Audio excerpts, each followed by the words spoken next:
खालिद बिन वलीद को दुनिया का सबसे ग्रेटेस्ट जनरल समझा जाता है।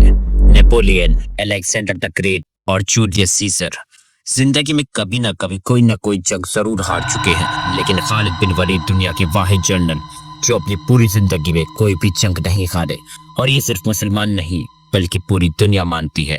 और जंग के दौरान खालिद बिन वलीद की स्ट्रेटजी और प्लानिंग आज भी ऑक्सफोर्ड और हार्वर्ड जैसी यूनिवर्सिटी में पढ़ाया जाता है। लेकिन खालिद बिन वलीद की जंगों में आखिर ऐसी क्या खास बात है कि आज 1400 साल बाद भी पूरी दुनिया उन्हें याद करती है? Let's find out. मुसलमानों के खलीफा के हुक्म पर खालिद बिन वलीद ने द ग्रेट पर्शियन एम्पायर पर हमला कर दिया और सिर्फ 18,000 मुसलमानों के साथ 40,000 की पर्शियन फौज को बहुत ही आसानी से क्रश कर दिया।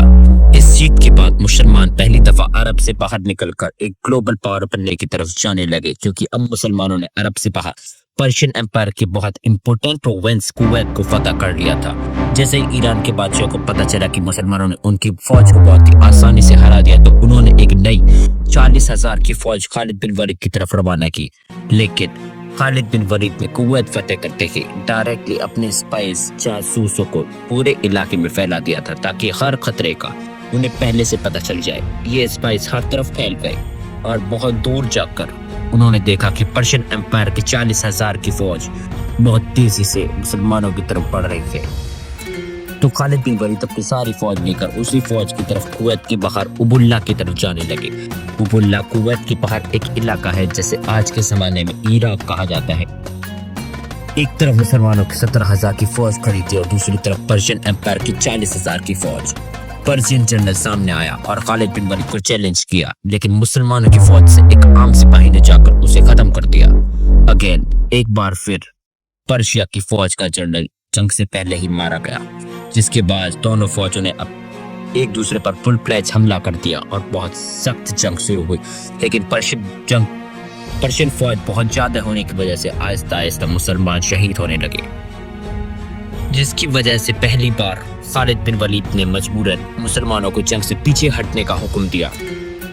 और ऐसा लगने लगा कि मुसलमान फाइनली जंग छोड़कर भाग रहे हैं। ये देखकर पर्शियन फौज जीत की खुशी में बहुत तेजी से मुसलमानों का पीछा करने लगी। पर्शियन फौज मुसलमानों की फौज के पीछे इतनी तेजी से आई कि इनकी फौज के दो लाइन एक दूसरे से बहुत दूर हो गए। And if you look close, मुसलमान बिल्कुल सीधी लाइन में पीछे नहीं आए बल्कि एक दूसरे से दूर जा रहे थे।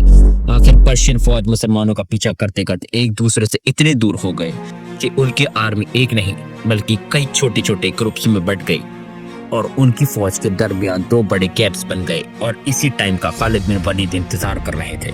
एंड नाउ अचानक खालिद बिन वलीद अपने घुड़सवारों को लेकर इन दो गैप से आगे बढ़े और पर्शियन फौज के सेंटर को घेर लिया और आहिस्ता आहिस्ता उन्हें खत्म करने लगे। फिर इसी तरह बाकी फौज को भी खत्म कर दिया। पर्शियन फौज की पिछली लाइन ने देखा कि वो ये जंग हार चुके हैं, तो वो जंग छोड़कर भागने लगे। लेकिन उनका आर्मर बहुत भारी होता था, तो ज्यादा दूर जाने से पहले ही मुसलमानों उन तक पहुंच गए और उन्हें भी खत्म कर दिया। और इस तरह पर्शियन एम्पायर की एक और बहुत बड़ी फौज खालिद बिन वलीद ने खत्म कर दी। ये जब कुवैत से बाहर इराक के अंदर हुई, मतलब अब मुसलमान कुवैत को फतह करने के बाद ईरान की दूसरी बड़ी प्रोविंस इराक में एंटर हो चुके थे। अब यहाँ से आगे बढ़ना थोड़ा मुश्किल था, क्योंकि इराक और मदीना एक दूसरे से बहुत दूर थे और इराक में मुसलमानों की फौज को अपने हेडक्वार्टर मदीना से बार बार कम्युनिकेट करने में बहुत मुश्किल हो रही थी। और इसीलिए यहाँ से आगे बढ़ने से पहले खालिद बिन वलीद ने इसी इलाके को अपना नया हेडक्वार्टर बनाया, क्योंकि इस इलाके में पर्शियन और अरब दोनों आबाद थे और इन सब का ख्याल था कि मुसलमान इन्हें फतह करने के बाद उनके साथ वही करेंगे जो अब तक दुनिया के बाकी सारे एम्पायर्स करते आए, मतलब लूट प्लॉन्डर। लेकिन खालिद बिन वलीद के हुक्म पर इस इलाके की सारी प्रॉपर्टीज उन्हीं लोगों को वापस कर दी और किसी से भी जबरदस्ती कोई भी चीज नहीं छीनी। और बहुत तेजी से इस इलाके में बहुत सारी अदालती कोर्ट्स बनाई और इन कोर्ट्स में जजेस बड़े बड़े सहाबा को बनाया, जिसकी वजह से बहुत ही तेजी से इस इलाके में पहली बार जस्टिस इंसाफ कायम होने लगा। इसके बाद खालिद बिन वलीद उनकी मार्केट्स और बिजनेस की तरफ आए और सबसे कहा कि बिजनेस उसी तरह जारी रखो जिस तरह इससे पहले था। लेकिन आज की बात, यहाँ सूद कोई भी नहीं लेगा। जंग सिर्फ तलवारों से नहीं बल्कि इकोनॉमी से भी लड़ी जाती है। और खालिद बिन वलीद ने दोबारा अपने फौज की इकोनॉमी मजबूत करने के लिए इस इलाके पर जजिया टैक्स लगाया। ये कोई नया टैक्स नहीं था, बल्कि इससे पहले भी इसी इलाके से पर्शियन एम्पायर भी टैक्स लिया करती थी, लेकिन खालिद बिन वलीद ने जो जजिया टैक्स लगाया वो उस टैक्स से बहुत कम था जो इससे पहले ईरान लिया करता था। ये सब देखकर वहाँ की लोकल आबादी ने सोचा कि ये मुसलमान तो पर्शियन एम्पायर से बहुत अच्छे हैं, इसलिए बहुत तेजी से इस इलाके के लोग इस्लाम की तरफ आने लगे और खालिद बिन वलीद की फौज में शामिल होने लगे, जिससे मुसलमानों की फौज दोबारा बढ़ने लगी और जिजिया और ज़कात टैक्स की वजह से मुसलमानों की फौज के पास पैसा भी आने लगा। आज के लोगों का ख्याल है कि खालिद बिन वलीद सिर्फ जंग ही लड़ सकते थे, जबकि खालिद बिन वलीद जंग के साथ इन इलाकों के जस्टिस और इकोनॉमी को भी इम्प्रूव करते जाते।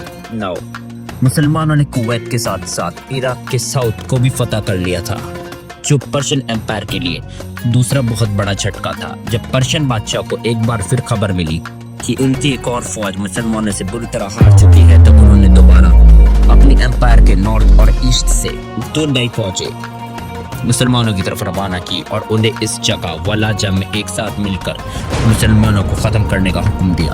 बट पर्शियन बादशाह हर तरफ से फौज जमा कर रहे थे, सिवाय अपने वेस्टर्न बॉर्डर से, क्योंकि ये बॉर्डर रोमन एम्पायर के साथ टकराता था और ईरान के बादशाह को ये टेंशन थी कि रोमन एम्पायर इस सब का फायदा उठाकर उन पर हमला ना कर दे।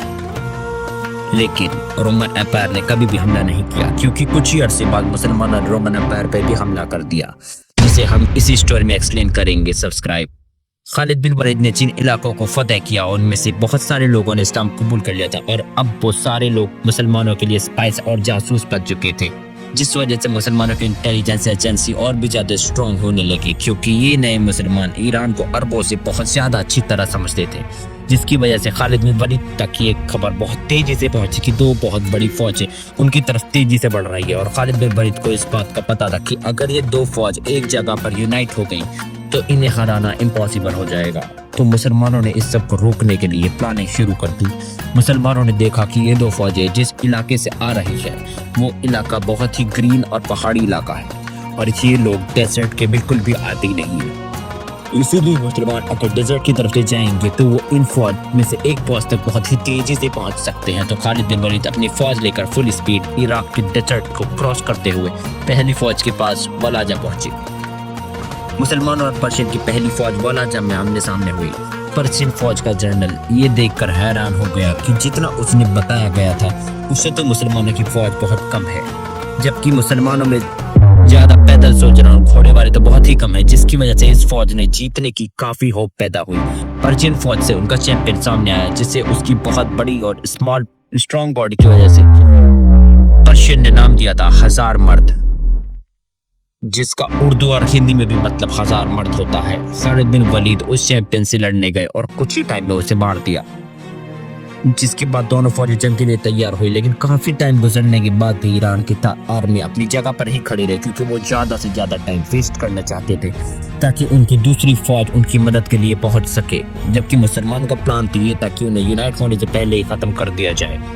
मुसलमानों की फौज बहुत कम होने के बावजूद भी खालिद बिन वलीद ने उन्हें हमले का हुक्म दिया। मुसलमानों और पर्शियन की एक बार फिर बहुत सख्त लड़ाई शुरू हुई। बहुत टाइम गुजरने के बाद भी समझ नहीं आ रहा था कि कौन जंग जीत रहा है, और पर्शियन जनरल ने अपनी फौज की लाइन को बदला और नई फौज को सामने कर दिया। इनसे दोबारा लड़ने की मुसलमानों के पास बिल्कुल ताकत नहीं थी, जिसकी वजह से दोबारा बहुत मुसलमान आहिस्ता आहिस्ता शहीद होने लगे। और ये सब देखकर आखिर खालिद बिन वलीद ने मुसलमानों को पीछे हटने का हुक्म दिया, जिसमें मुसलमान आहिस्ता आहिस्ता जंग से पीछे हटने लगे और इतना पीछे हट गए कि मुसलमानों की फौज बिल्कुल पहाड़ से टकरा चुकी थी, जहां से और पीछे जाना इम्पॉसिबल था। और आखिर ईरान की पूरी फौज ने मुसलमानों पर हमला कर दिया। लेकिन अगर आप गौर से इसे देखें तो मुसलमान अगेन एक स्ट्रेट लाइन में पीछे नहीं हट रहे, बल्कि सिर्फ मुसलमानों का सेंटर पीछे हट रहा है और मुसलमानों की लेफ्ट और राइट बिल्कुल मजबूती से अपनी जगह पर खड़े हैं, जिससे आहिस्ता आहिस्ता इस जंग में एक गोल सर्कल बनता जा रहा है, जिससे अब तक का पर्शियन को बिल्कुल अंदाजा नहीं। जब जैसे ही सर्कल कंप्लीट होने लगा और पर्शियन की सारी फौज इस सर्कल के अंदर एंटर हुई, खालिद बिन वलीद ने इशारा दिया और अचानक पर्शियन फौज के पीछे से 4000 घोड़ घुड़ सवार फुल स्पीड पर्शियन फौज के पीछे आने लगे। याद है ईरान के जनरल के जासूसों ने जितना उन्हें बताया था उससे मुसलमान बहुत कम थे, जिससे वो बहुत खुश थे। लेकिन असल में मुसलमान कभी कम थे ही नहीं। खालिद बिन वलीद ने जंग से पहले ही इन सारों को पर्शियन फौज के पीछे खड़ा किया हुआ था और बहुत देर से ये सब खालिद बिन वलीद के एक इशारे का इंतजार कर रहे थे। इसके बाद मुसलमानों ने पर्शियन फौज को हर तरफ से ऐसे घेर लिया कि कहा जाता है कि एक बंदा भी इस जंग से नहीं भाग सका। ये कोई पहली दफा नहीं है कि खालिद बिन वलीद ने टैक्टिक यूज किया हो। इससे पहले जंग उहद में इसी तरह से उन्होंने मुसलमानों को भी हराया था, जिसने रसूलुल्लाह सल्लल्लाहु अलैहि वसल्लम ने सहाबा को क्लियर ऑर्डर दिया था कि पहाड़ से नीचे नहीं उतरना। लेकिन जीत की खुशी में जब वो पहाड़ से नीचे उतर गए तो खालिद बिन वलीद ने पहाड़ के पीछे से हमला कर दिया और पूरे ही जंग को बिल्कुल ही बदल दिया। और अब वही टैक्टिक उन्होंने पर्शियन के खिलाफ यूज की। ईरान की इस फौज को हराने के बाद अब मुसलमान पर्शियन फौज के बॉर्डर से निकलकर उनके सेंटर के करीब होने लगे और इसी के कुछ ही अरसे बाद उन्होंने ईरान के साथ साथ रोमन एम्पायर पर भी हमला कर दिया।